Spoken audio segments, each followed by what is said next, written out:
అందరికీ నమస్కారం. నేను మీ రాజీవ్ కనకాల.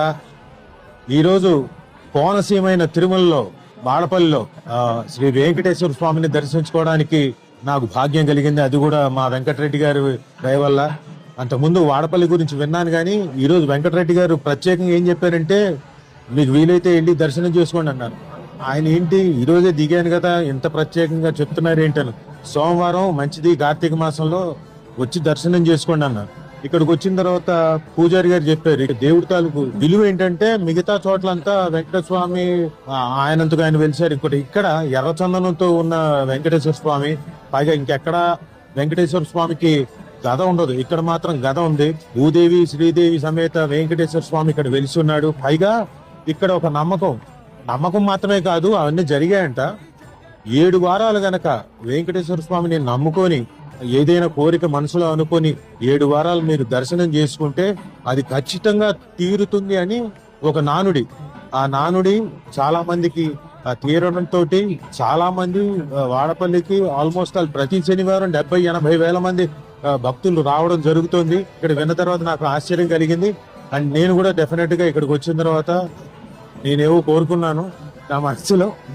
అవి కూడా అన్ని అంటే సర్వేజన సుఖినో భవంతుతో పాటు పర్సనల్ గా మా ఫ్యామిలీ కూడా మంచి జరగాలని కొన్ని కోరుకున్నాను. కాబట్టి నేను కూడా 7 వారాలు తప్పకుండా వస్తానని, ఆ స్వామిని దర్శించుకుంటానని. ఇందా కోరుకున్నది ఒకటే, స్వామిని పునఃదర్శన ప్రాప్తిరస్తు స్వామి, నన్ను దీవించండి. అది నాకు నిజంగా అద్భుతమైన దర్శనం కలిగించినందుకు స్వామి మీకు వెంకటరెడ్డి గారు ముందు మీకు ధన్యవాదాలు.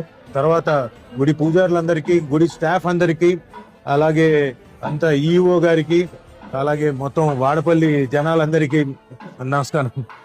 వాళ్ళందరికీ కూడా ప్రత్యేక ధన్యవాదాలు. అందరికీ నమస్కారం. నేను మీ రాజీవ్ కనకాల. ఈరోజు కోనసీమైన తిరుమలలో బాడపల్లిలో శ్రీ వెంకటేశ్వర స్వామిని దర్శించుకోవడానికి నాకు భాగ్యం కలిగింది. అది కూడా మా వెంకటరెడ్డి గారి దయ వల్ల. అంతకుముందు వాడపల్లి గురించి విన్నాను, కానీ ఈరోజు వెంకటరెడ్డి గారు ప్రత్యేకంగా ఏం చెప్పారంటే, మీకు వీలైతే వెళ్ళి దర్శనం చేసుకోండి అన్నారు. ఆయన ఏంటి, ఈరోజే దిగాను కదా, ఇంత ప్రత్యేకంగా చెప్తున్నారు ఏంటని. సోమవారం మంచిది, కార్తీక మాసంలో వచ్చి దర్శనం చేసుకోండి అన్నారు.